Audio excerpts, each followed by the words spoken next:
coming to you live from the MediaPlex in downtown Windsor. This is a presentation of St. Clair College Journalism. Good evening. I'm Savannah Mills, and you are watching MediaPlex News Now.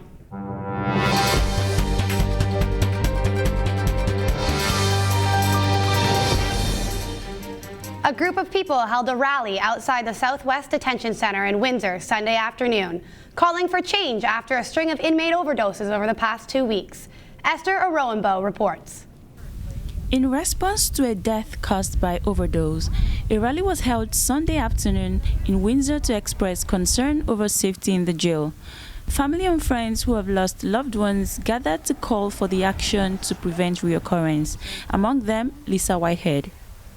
We're standing in support that something needs to be done.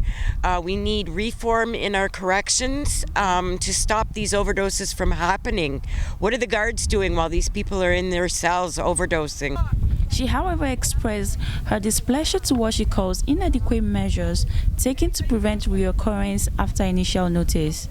Why are we not taking more precautions? Why are the guards not watching? Why weren't they on lockdown after Joe overdosed? It doesn't make any sense. So we're making some noise today. We're not happy. According to various local media outlets, there have been more than 4 overdoses at the jail since October 30th, one which resulted in the death of 31-year-old Joe Grattan. For MediaPlex News, I'm Esther Aroenbo. All right, and let's head outside where Patrick White is standing by for an early look at the weather. Patrick? Cold has been the order of the day, as right now temperatures stand at -5, but it feels a lot colder out here with the wind chill. Tonight, it's dropping to -13 with a few clouds. I'll be back to you later, Savannah, for the 3-day forecast. Thank you, Patrick. It's Shine the Light Month, and a local domestic abuse shelter is using the spotlight to keep victims safe. Sierra Ross has the story. November is Shine the Light Month, a campaign to raise awareness for domestic abuse and its victims. St. Clair College set up a movie night in support of the local Hiatus House. The movie night offered a free screening, accepting donations for the Hiatus House as admission. Surprisingly enough, the Hiatus House has been around for a long time, but a lot of people in Windsor don't even know why they're here and what they do. So that's what we're trying to do today. It's making people aware of the great service you can find at the Hiatus House and what is the purpose of the Hiatus House. As Shine the Light coordinator for Hiatus House, Angela Rafoul says, there's a stigma around violence against women. She says those who rely on the Hiatus House are our neighbors, friends, and co-workers. It definitely can be anyone, really. Anyone can be at risk. It's typically people calling who are, in an abusive situation and need support. Without the Hiatus House, Rafoul says that women and children would be left in abusive situations. For those who can't donate, the Hiatus House offers a volunteer program. For MediaPlex News, I'm Sierra Ross. The Running Factory threw a party showcasing some new sneakers, and a local brewery provided drinks for the thirsty runners. Agnes Wu was there. Shoes and Boots was the unique term for an event Wednesday promoting the latest running shoe by Saucony. The Running Factory partnered with Chapter 2 Brewing Company to showcase the shoe that promised making hangover a thing of the past. Kyle explained the Saucony promotion. They have a couple new shoes that they're coming out with, and we're kind of having a party night to welcome the shoes to their regular lineup and giving everyone in the community an opportunity to try them before they buy them. Additionally, the Running Factory let people try out shoes on a run that evening. Chapter 2 Brewing provide food and beverages after the run. It's just a cool community outreach, and being able to kind of partner with Chapter 2 has been really, really cool. The Running Factory has been championing the sport of running for 26 years throughout Windsor, Essex. For MediaPlex News, I'm Agnes. How is local business thriving in Windsor? That is the topic of this 3 Minutes With. To start, run, and grow a business is not an easy thing to accomplish. But Christopher Pressey, graphic designer for 20 years and one of the presidents of the Accelerator, has been able to do so successfully. Thank you for being here today, Chris. Thanks for having me. So what was the concept behind the Accelerator? Well, the Accelerator was started in 2011. It was originally a spinoff from the Downtown Windsor BIA, and they wanted to create a business incubator. And from there, over the past 8 years now, we've grown and evolved it into not only a business incubator that can help startups and small businesses create their own futures, but we're also incorporating arts and manufacturing aspects as well, because Windsor is not just a town built on traditional business. It's a city of creators and makers, so we want to bring all of those together so that the artists of this region have a place to not only create their art, but to learn how to monetize that. And the tinkerers in their garage who have an idea for a product could have a place to actually build and refine their prototypes and wrap all of that in business training and bring all of those people together to start collaborating on new projects. And what makes the Accelerator unique? I think it's the ecosystem that we've developed. It's not just a come here, do your work, and work in a silo.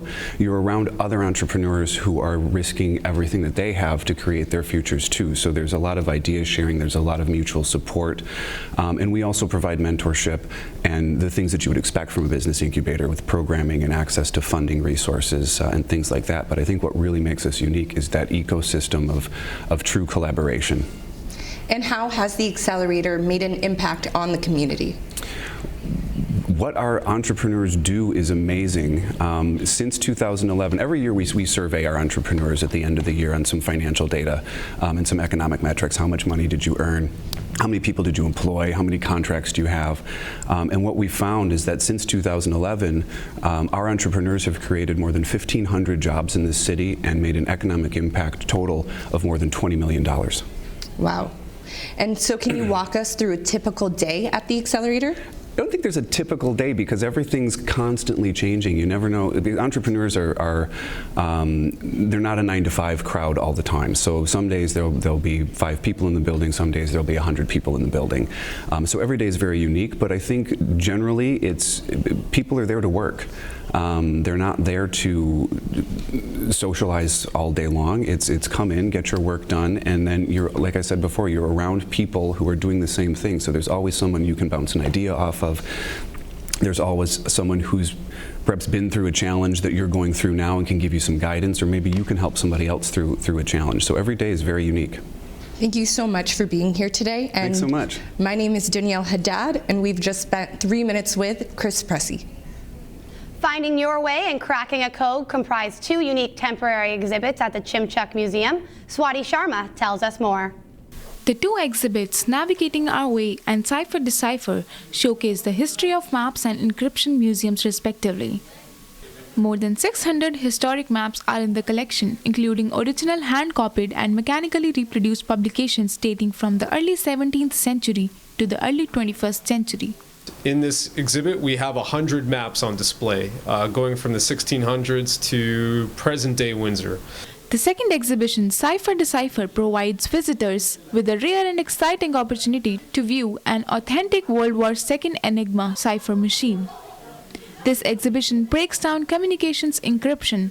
This exhibit is traveling across Canada and is here in Windsor until January 2020. Kind of applies to technology that was used in the past, for example, in World War II. So behind me I have a World War II Enigma machine and technology that we use today. Reporting for MediaPlex News, I'm Swati Sharma. Precious Alassa has a special guest in studio for this edition of 3 Minutes With. Hi, I'm Precious Alassa, and today we are spending 3 minutes with Kevin Precious following me, the CEO of the Kevin Precious Creative Brand. So why did you start up the Kevin Precious Creative Brand? What is that all about? So I am a photographer and videographer. So basically the Kevin Precious Creative Brand is a platform for me to showcase my work and to document my creative works, basically. Nice. So you're having an art exhibition show called the Alphamar Expression. Yeah. What is that about? So the Alphamar Expression is an exhibition I created last year, intended to promote like young millennials doing art. So people usually tell me that art is very, specific to maybe photography, painting, drawing, and I thought that it would be nice to see people come together to showcase different kinds of art, from live painting to singing to dancing to fashion design and everything. So the exhibition I had last year had almost every element of art, and it was cool to see people come together and like create like a community of art lovers in Windsor, basically. Nice. So this is your second year since you started this event. Do you have any expectation for the second year edition? Yeah, I expect it to be bigger and better and more colorful. The first one was my first event ever, so it wasn't up to the standard I wanted it to be. But this one is in a different venue with different artists and like more elements attached to this one. So I feel and I know that it's going to be bigger. Okay. So yeah. Very nice.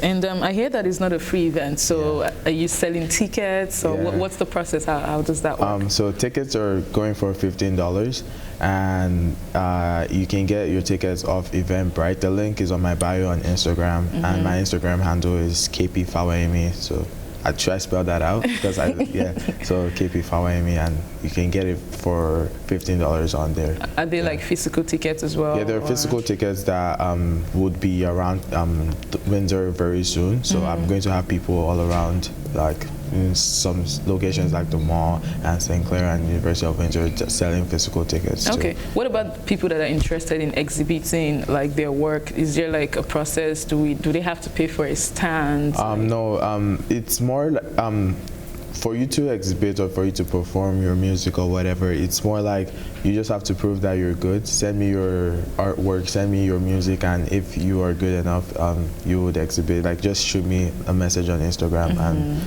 we'll get you on the show. Thank you very much. So guys, like you heard, the Ephemera Expression is happening November the 23rd between 4 p.m. and 8 p.m. and it's going to be happening at the Jimmy's G Grill and Bar. And that's all we have for today, 3 Minutes with Kevin Precious, Fire and me.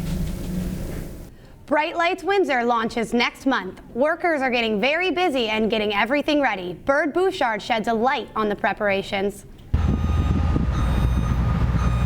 Preparations for Bright Light Windsor are now underway.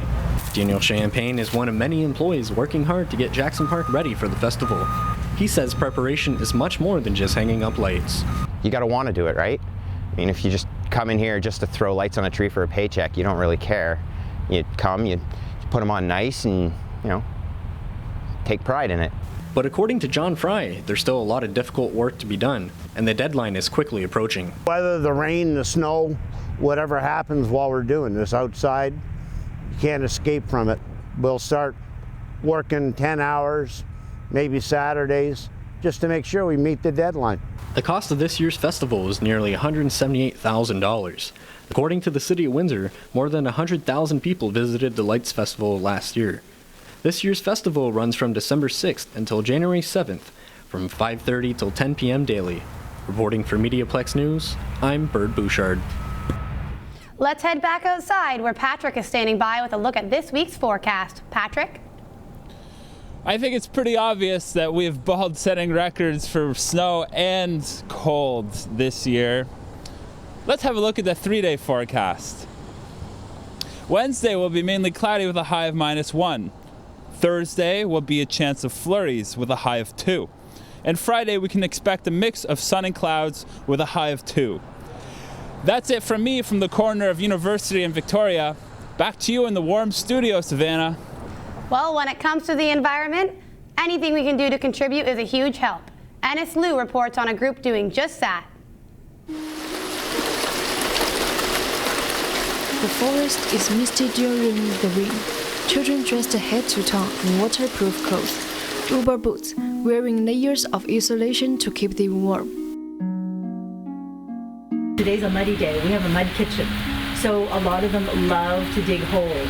They love to explore with mud. They might build things with mud. Although it is a rainy day today, children can still create freely through the tools provided by the school. This is the day-to-day class of Natural Pathways Forest School. Penn Andrews is the coordinator of the school. When I retired from teaching and I worked with children who have special needs, and I found the Forest School Practitioner course through the Child and Nature Alliance of Canada. St. Andrews feels that a lot of kids nowadays become more disconnected from nature. Forest School is an outdoor education, but it's not just a simple outdoor education. It is defined as an inspiring process that provides children, adolescents, and adults with regular opportunities to learn by practicing in the woodland environment. I found it. Favorite stories. If you would like to take a seat. Oh, look, it's a little baby tree cookie. Children who have some problems sitting still in classrooms, we don't have the same access to free play, as we have in the past. The Forest School is conducted outdoors but not subject to the weather. Different weather conditions will have different course schedules. So Forest School is as much a place as it is a pedagogy or a way of thinking, a way of being with children.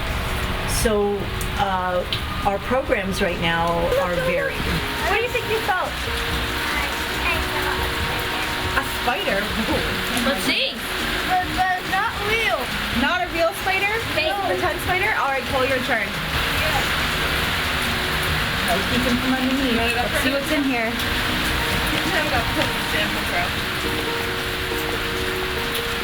What are you thinking? I think I felt a beehive. A beehive? A little one. A little one? A little one, let's see. Ready, Miss Hadley? Okay. Put your hand all the way in there. During dreams, they will tell stories in the forest hut and still together and eat snacks. They also often make fun games to stimulate children's imagination. His word does the trick. Stone whispers, gee, you stuck up for me. That's just what sticks do. Friends do it too. Stick, stone, no longer alone. Each class usually has 1 or 2 teachers.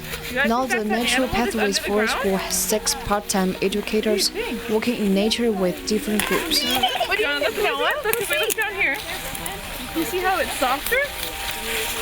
And it pushes down a little bit? Who do you think's living down there, Elizabeth? I think it's worms.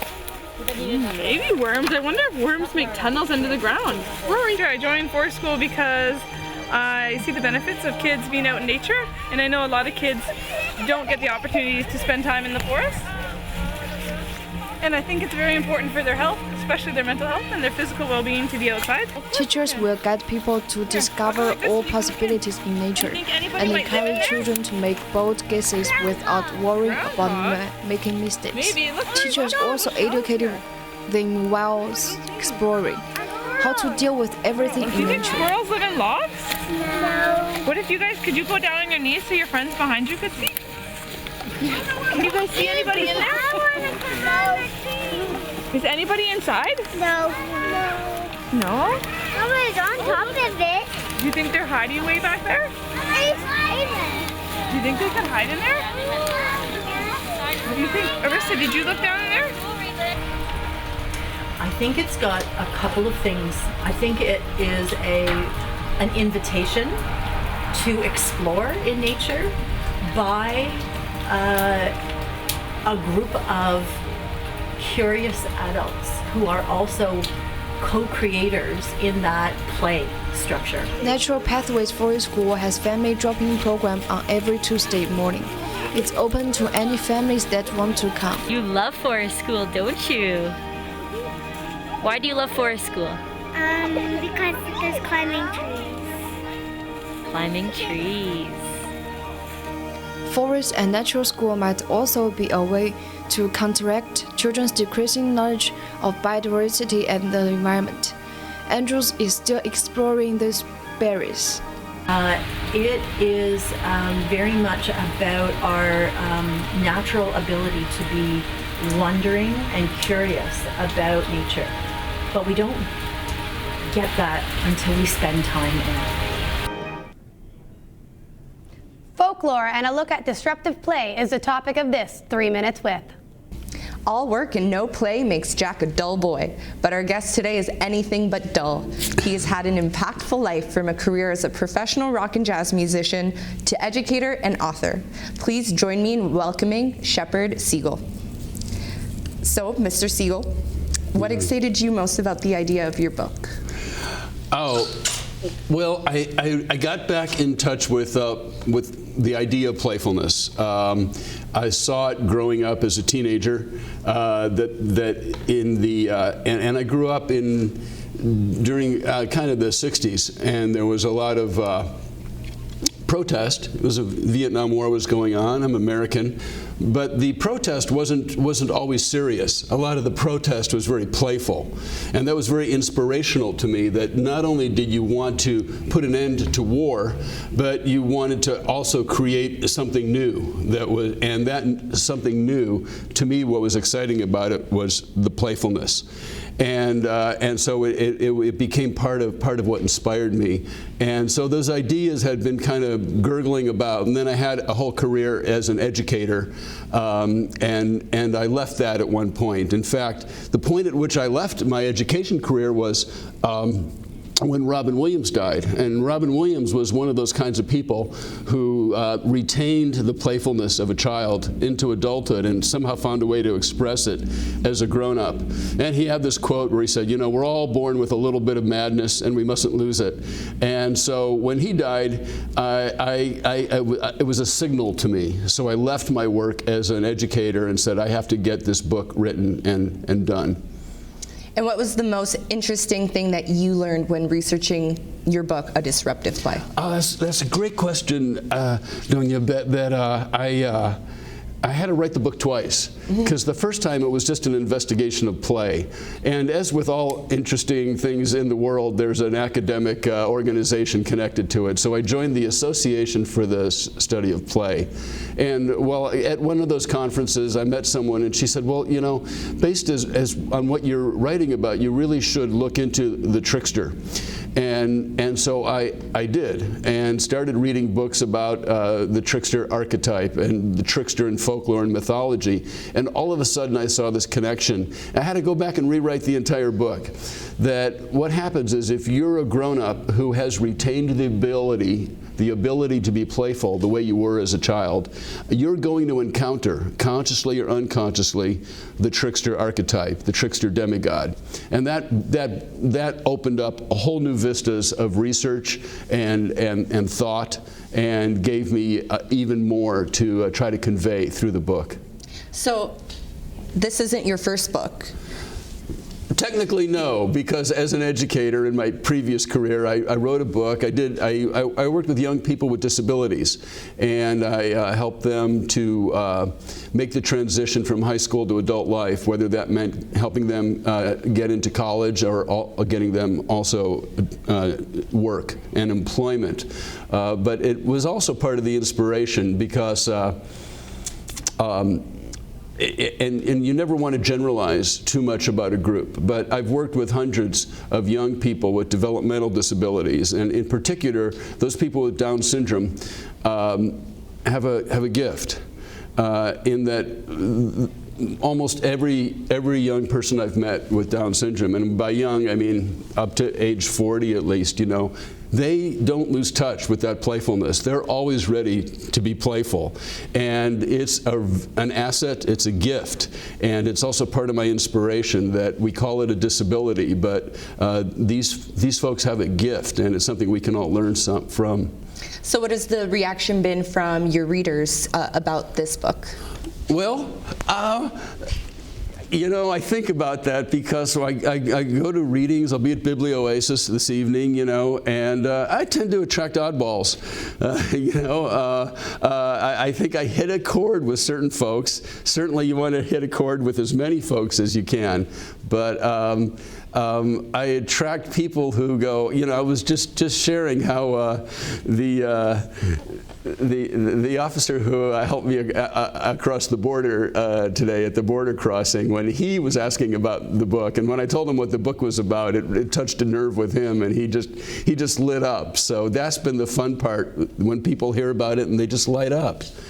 Who would you say is the biggest disruptor in our present time? Oh boy, in our present time, the disruptive player, the person who used playfulness. Well, I'm a big fan of a couple of folks from Montreal, the Yes Men. And the Yes Men seem to have learned a lot from tactics of previous players. They get part of a chapter in the book, and also Abby Hoffman, who goes back a ways. Abby Hoffman is an ultimate disruptive player. But the Yes Men from Montreal really take pages out of his out of his playbook, and they're around today doing disruptive playfulness. Let me say one other thing, is that for disruptive play to be an influential force in society and politics, it's more important that it be a collective movement than it be an individual person. So my other answer to your question would be that the internet provides this opportunity for collective playfulness, and we see it with Anonymous, I think, is one of the more interesting phenomena to understand. And the other one I point to is Burning Man. I think that Burning Man is an opportunity for disruptive play in a very socially progressive way. So I wanted to ask, how do you find your inner trickster? Well, if I could steal a line from Lady Gaga, you know, I think I was born that way. And I've been playful, but it's, as I said in the beginning of, I think growing up in the Bay Area, in the San Francisco Bay Area in the 1960s, it was very inspirational. It left kind of an indelible mark on me, because there just was this moment of visionary playfulness. And so it resonated with me. I think it resonated with something that was already in me, but it stuck with me. It just stuck with me my whole life. You know, I performed well in school academically, but I got in trouble a lot too, because I was a prankster. So yeah, that helped me out. And a lot of my friends in high school, it goes back that far, taught me about the Dada movement. And the Dadas, to me, were also very inspirational in that they were the most important art movement of their time. But they were just as much a political movement in that they were against World War I, which was a particularly stupid and bloody war. And so to this melding of art with political activism in the interest of peace, it's very inspirational to me, and I think can help lead people. What did you call it? Their inner trickster. I try to keep it as outer as I can, though. I'm Danielle Haddad, and we've just spent 3 minutes with Shepard Siegel. We like to keep in touch with our graduates, and today we hear from Global TV's Sean Frevo. Hello, I'm Sean Frevo, a graduate of St. Clair College's Journalism and Media Convergence programs, coming to you from Global News in Toronto. I currently work here at Global as an online video journalist with the National Online Video Team, and it was thanks to what I learned at St. Clair that brought me to this point. So, if journalism is the type of thing that interests you, check out St. Clair College and see where it can take you. Ever wonder what we do here? Join us November 23rd for our college-wide open house, 10 a.m. to 1 p.m. Take a tour, meet faculty and students, learn about our student services, explore financial aid options, plus win great prizes. I hope to see you there. Thanks for tuning in. I'm Savannah Mills, and you've been watching MediaPlex News Now.